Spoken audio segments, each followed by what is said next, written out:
हमने एक राष्ट्र के रूप में अपनी सुरक्षा व्यवस्था को 3 स्तंभों पर खड़ा किया। भीतर की शांति के लिए पुलिस, सीमाओं की रक्षा के लिए सेना और इन दोनों के बीच हर मोर्चे पर तैनात केंद्रीय सशस्त्र पुलिस बल यानी सीएपीएफ, जिसे कुछ सालों पहले तक सीपीएमएफ यानी सेंट्रल पैरामिलिट्री फोर्स कहा जाता था। यह वही बल है जो कभी बर्फीली सीमाओं पर, कभी तपते रेगिस्तानों में, कभी जंगलों में, तो कभी दंगों और आतंकी खतरों के बीच खड़े होकर देश की सुरक्षा की सबसे कठिन जिम्मेदारी निभाते हैं। लेकिन विडंबना यह है कि जिस व्यवस्था की रीढ़ बनकर ये बल खड़े हैं, उसी व्यवस्था में इनके अपने अधिकार सबसे कमजोर स्थिति में हैं। भारतीय युवा इन वर्दीधारी सेवाओं को सिर्फ रोजगार नहीं बल्कि राष्ट्र सेवा का सबसे ऊंचा माध्यम मानते हैं। वे कठिन परीक्षाएं पास करके, कठोर प्रशिक्षण से गुजरकर और जोखिम भरे जीवन को स्वीकार करके इस व्यवस्था का हिस्सा बनते हैं। लेकिन जब यही युवा अधिकारी सिस्टम के भीतर प्रवेश करते हैं तो उन्हें पता चलता है कि सम्मान और अवसरों का वितरण समान नहीं है। एक ही स्तर की परीक्षा और जिम्मेदारी के बावजूद कुछ सेवाओं को तेज तरक्की और प्रभाव मिलता है, जबकि सीएपीएफ जैसे बलों के अधिकारी वर्षों तक एक ही रैंक में जमे रह जाते हैं। यह मुद्दा केवल प्रशासनिक नहीं बल्कि राजनीतिक और संस्थागत न्याय से जुड़ा हुआ सवाल है। सवाल यह नहीं है कि कौन सा बल ज्यादा महत्वपूर्ण है, सवाल यह है कि क्या भारत की प्रशासनिक व्यवस्था अपने ही बनाए गए नियमों के साथ न्याय कर रही है। जब एक तरफ सरकार खुद सीएपीएफ को ऑर्गेनाइज्ड ग्रुप ए सर्विस मानती है और दूसरी तरफ उसी दर्जे के अधिकार देने में हिचकिचाती है, यह विडंबना केवल एक नीति की खामी नहीं बल्कि शासन की प्राथमिकताओं पर खड़ा सीधा सवाल है।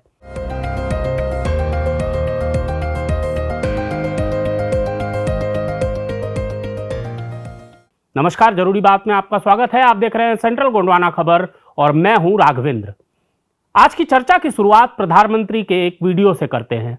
यह वीडियो कुछ वर्ष पहले का है, जब प्रधानमंत्री दीपावली के अवसर पर कच्छ में बीएसएफ के जवानों को संबोधित कर रहे थे। मेरी इन शुभकामनाओं में आपके प्रति 140 करोड़ देशवासियों का कृतज्ञ भाव भी शामिल है, उनका आभार भी शामिल है। साथियों, मातृभूमि की सेवा का यह अवसर बड़े सौभाग्य से मिलता है। यह सेवा आसान नहीं है। यह मातृभूमि को सर्वस्व मानने वाले मत वालों की साधना है। ये मां भारती के लाडलों लाडलियों उनका तप है, उनकी तपस्या है। कहीं हिमालय की बर्फ और ग्लेशियर का शून्य से नीचा तापमान, कहीं नसों को जमाने वाली ठंडी रातें, कहीं गर्मियों में तपता हुआ रण का रेगिस्तान, आग बरसता हुआ सूरज, कहीं धूल भरी रेतीली आंधियां, कहीं दल दल की चुनौतियां और कहीं उफान लेता हुआ समंदर। ये साधना हमारे जवानों को उस हद तक तपाती है जहां हमारा देश का सैनिक फौलाद बनकर चमकता है। एक ऐसा फौलाद जिसे देखकर दुश्मन की रूह दहल उठती है।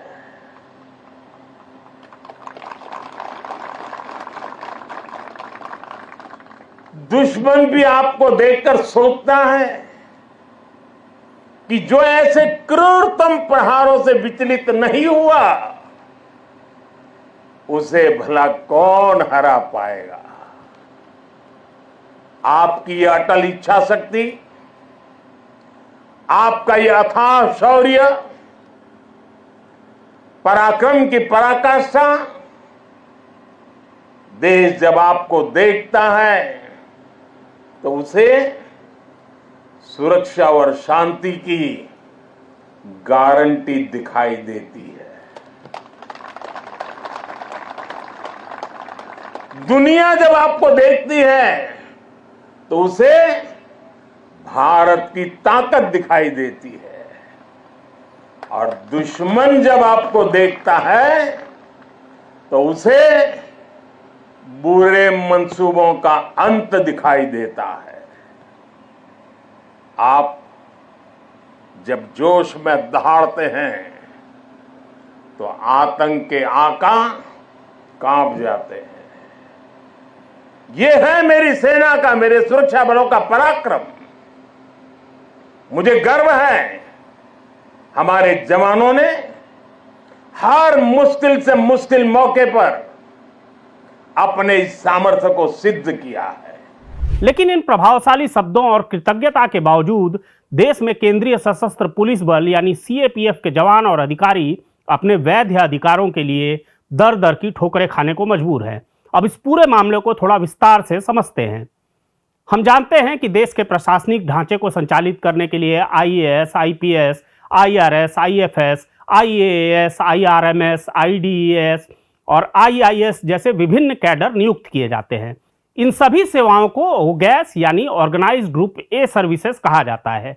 यह नाम भले ही एक साधारण प्रशासनिक वर्गीकरण जैसा लगे, लेकिन वास्तव में यह वही आधार है जो यह निर्धारित करता है कि किसी अधिकारी का प्रमोशन कब होगा, उसका करियर कितनी तेजी से आगे बढ़ेगा और उसे अपने विभाग में कितना सम्मान मिलेगा।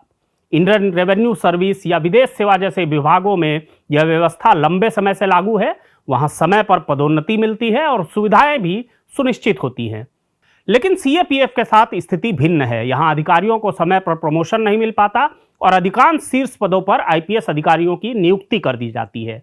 यह उल्लेखनीय है कि केंद्र सरकार ने सुप्रीम कोर्ट में शपथ पत्र देकर सीएपीएफ को भी ओगैस का हिस्सा माना है। लेकिन जब इन सेवाओं को मिलने वाले लाभ और सुविधाओं की बात आती है तो व्यवहार में कानून और संवैधानिक भावना को दरकिनार कर दिया जाता है और एक प्रभावशाली लॉबी हावी हो जाती है। नीतिगत प्रावधानों के अनुसार बीएसएफ, एसएसबी, आईटीबीपी या सीआरपीएफ जैसे सीएपीएफ बलों में महानिदेशक यानी डायरेक्टर जनरल का पद आईपीएस अधिकारियों के लिए आरक्षित है। इसी प्रकार एडीजी के 75%, आईजी के 50% और डीआईजी के 20% पद आईपीएस के लिए निर्धारित हैं। किंतु जमीन पर स्थिति इससे अलग है। सीएपीएफ में उच्च पदों पर बड़ी संख्या में आईपीएस अधिकारियों का वर्चस्व है।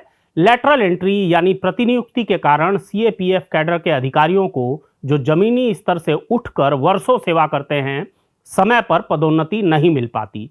परिणाम यह होता है कि शीर्ष पदों पर उनका प्रतिनिधित्व नगण्य रह जाता है। सुप्रीम कोर्ट में प्रस्तुत आंकड़ों के अनुसार 1987 से 2005 बैच के 153 कैडर अधिकारियों में से 140 अपनी अगली पदोन्नति के लिए पात्र हैं, लेकिन पदों की कमी या यूं कहें कि उन पदों पर आईपीएस अधिकारियों के कब्जे के कारण उन्हें पदोन्नति नहीं मिल पा रही है। उदाहरण के तौर पर सीआईएसएफ में एडीजी पद के लिए 8 अधिकारी पात्र हैं, लेकिन केवल 1 पद उपलब्ध है। आईजी के 8 पदों के मुकाबले 59 अधिकारी पात्र हैं और डीआईजी के 47 पदों के लिए 52 अधिकारी पात्र हैं। इस स्थिति का एक दुष्परिणाम यह भी है कि बाद में भर्ती हुए अधिकारियों का प्रमोशन भी अटक जाता है, क्योंकि उनसे वरिष्ठ अधिकारी ही आगे नहीं बढ़ पा रहे होते। इससे गंभीर ठहराव की स्थिति उत्पन्न हो जाती है। केवल इतना ही नहीं, समान रैंक तक पहुंचने के लिए सीएपीएफ कैडर अधिकारियों को आईपीएस अधिकारियों की तुलना में कहीं अधिक समय देना पड़ता है। उदाहरण के लिए, जहां एक सीएपीएफ अधिकारी को एडीजी बनने में लगभग 35 वर्ष लगते हैं, वहीं आईपीएस अधिकारी केवल 26 वर्षों में इस पद तक पहुंच जाते हैं, मतलब 9 साल का अंतर। इसी प्रकार आईजी बनने में आईपीएस को लगभग 18 वर्ष लगते हैं, जबकि सीएपीएफ कैडर को लगभग 33 वर्ष। डीआईजी बनने में आईपीएस को 14 साल, जबकि सीएपीएफ को लगभग 30 साल लगते हैं। आज स्थिति यह है कि 15 वर्षों से सेवा दे रहे सीधे नियुक्त असिस्टेंट कमांडेंट अब भी पदोन्नति की प्रतीक्षा कर रहे हैं, जबकि उसी वर्ष के आईपीएस अधिकारी डीआईजी बनकर उन्हीं बलों में नियुक्त हो रहे हैं। और यह केवल अधिकारियों तक सीमित नहीं है, सीएपीएफ में 40 साल सर्विस करके एक कांस्टेबल अधिकतम एएसआई या एसआई तक पहुंचता है, जबकि पुराने दिनों में उसे कम से कम इंस्पेक्टर और यहां तक कि असिस्टेंट कमांडेंट या डिप्टी कमांडेंट तक बनने का मौका मिलता था। सीएपीएफ का सिपाही 60 साल की उम्र में भी वही कठिनतम बॉर्डर ड्यूटी या नक्सल ड्यूटी या लाइन ऑफ कंट्रोल ड्यूटी करता है जो 20 साल का जवान करता है, और वह भी उसी सक्षमता से। एलओसी पर बीएसएफ का कार्मिक जिन पोस्टों पर 50-55 साल की उम्र में डिप्लॉय रहता है, वहां आर्मी का कोई भी रैंक शायद ही 40 से 45 से ज्यादा उम्र का होता है। ऐसे में समाज, परिवार और अन्य फोर्स के लोगों के सामने सीएपीएफ का सिपाही अपने मौजूदा पद और स्टेटस की शर्मिंदगी को छुपाए रखता है। ऐसी परिस्थितियों में सीएपीएफ अधिकारियों का प्रश्न सीधा है। जब वे भी यूपीएससी जैसी कठिन परीक्षा उत्तीर्ण कर समान जिम्मेदारियां निभाते हैं, तो उनके साथ यह दोहरा व्यवहार क्यों? यह मांग नई नहीं है। 1986 से ही इन्हें कागजों में ग्रुप ए सेवा माना गया, लेकिन व्यवहार में वह अधिकार कभी पूरी तरह नहीं मिला। जब स्थिति अत्यधिक गंभीर हो गई तो मामला अदालत तक पहुंचा। 2015 में दिल्ली हाई कोर्ट और 2019 में सुप्रीम कोर्ट ने इनके पक्ष में महत्वपूर्ण टिप्पणियां की, और 2025 में सुप्रीम कोर्ट ने स्पष्ट रूप से निर्देश दिया कि सीएपीएफ अधिकारियों को ओगैस के सभी लाभ प्रदान किए जाएं। लगभग 13,000 अधिकारियों के लिए यह एक बड़ी आशा थी। लेकिन कहानी यहां समाप्त नहीं होती, बल्कि और जटिल हो जाती है। अदालत के आदेश के बावजूद जिन सुधारों को 2026 तक लागू हो जाना चाहिए था, वे गृह मंत्रालय की देरी और कानूनी प्रक्रियाओं में उलझकर आज भी अधूरे हैं। अर्थात न्याय मिला तो है, पर उसका क्रियान्वयन अभी बाकी है। 23 मई 2025 को अपने निर्णय में सुप्रीम कोर्ट ने स्पष्ट कहा कि जब सीएपीएफ को ओगैस घोषित किया जा चुका है, तो उन्हें उससे जुड़े सभी स्वाभाविक लाभ मिलने चाहिए। केवल एनएफएफयू यानी नॉन फंक्शनल फाइनेंशियल अपग्रेडेशन देना और पदोन्नति जैसे अन्य लाभों से वंचित रखना न्यायसंगत नहीं है। आईपीएस प्रतिनियुक्ति के विषय में अदालत ने कहा कि यद्यपि यह एक नीतिगत निर्णय है, परंतु इस पर किसी का स्थायी अधिकार नहीं हो सकता। साथ ही अदालत ने निर्देश दिए कि 2021 से लंबित कैडर समीक्षा 6 महीनों में पूरी की जाए। गृह मंत्रालय भर्ती नियमों की समीक्षा करे और कैडर अधिकारियों को अपनी बात रखने का अवसर दे। इसके बाद department of personal and training को 3 महीनों में अंतिम निर्णय लेना होगा। साथ ही एसएजी यानी सीनियर एडमिनिस्ट्रेटिव ग्रेड स्तर तक के प्रतिनियुक्ति पदों को 2 वर्ष में क्रमशः धीरे धीरे कम किया जाए, ताकि पदोन्नति में आ रहे ठहराव को समाप्त किया जा सके। अदालत ने यह भी कहा, हम सीएपीएफ अधिकारियों की शिकायतों की उपेक्षा नहीं कर सकते। देश की सुरक्षा, अखंडता और संप्रभुता की रक्षा में उनकी भूमिका अत्यंत महत्वपूर्ण है और वे कठिन परिस्थितियों में अपने कर्तव्यों का निर्वहन करते हैं। तो जब प्रधानमंत्री, सुप्रीम कोर्ट और तथ्य सब सीएपीएफ के पक्ष में दिखाई देते हैं, तब समस्या कहाँ है? समस्या है वो प्रभावशाली लॉबी, आईपीएस लॉबी, जिसे अपेक्षाकृत अधिक शक्तिशाली माना जाता है, इस व्यवस्था में निर्णायक प्रभाव रखती है। इतिहास गवाह है कि सेना और सीएपीएफ ने हमेशा अनुशासन बनाए रखा है। शायद यही कारण है कि सीएपीएफ के अधिकारी और जवान इस विषय पर खुलकर बोलने से बचते हैं। लेकिन सोशल मीडिया के इस दौर में असंतोष छिपा नहीं रहता। वहां अनेक तीखे आरोप और भावनात्मक प्रतिक्रियाएं सामने आती हैं, जिनमें न्याय की मांग, वादा खिलाफी के आरोप और व्यवस्था में बदलाव की अपील प्रमुख है। इनकी कुछ बानगियां देखिए। सोशल मीडिया हैंडल्स पर लिखा है, न्याय की हत्या। कोर्ट में 3 बार हारने के बाद सरकार केवल आईपीएस के एकाधिकार यानी मोनोपोली को बचाने के लिए एक काला कानून ला रही है। #ब्लैक बिल सीएपीएफ का बहिष्कार करें। समय की पुकार। प्रधानमंत्री मोदी जी अग्रिम पंक्ति के रक्षकों यानी फ्रंट लाइन प्रोटेक्टर्स की पुकार सुनिए, एनएसए अजीत डोभाल की भ्रामक सलाह को नहीं। हमारे जवानों के भविष्य के साथ खेलना बंद करें। आईपीएस लॉबी को संरक्षण देना बंद करें। 13,000 सीएपीएफ कैडर अधिकारियों की पीठ में छुरा घोंपना बंद करें। तोड़ा गया वादा, ऊंचे पहाड़, हाई अल्टीट्यूड, बड़ा जोखिम, लेकिन शीर्ष पदों पर कैडर का शून्य प्रतिनिधित्व।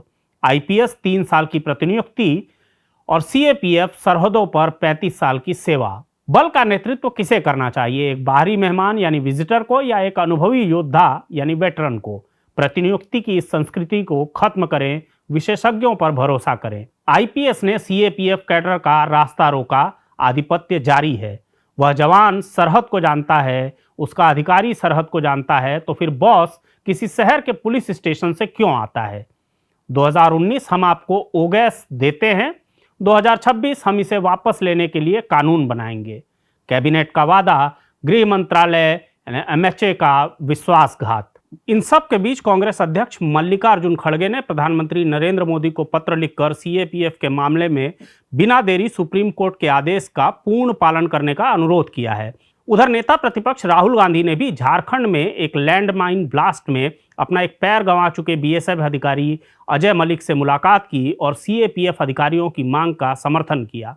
लेकिन अब यह मुद्दा केवल प्रशासनिक नहीं रह गया है, बल्कि मनोबल और सम्मान से जुड़ा प्रश्न बन चुका है।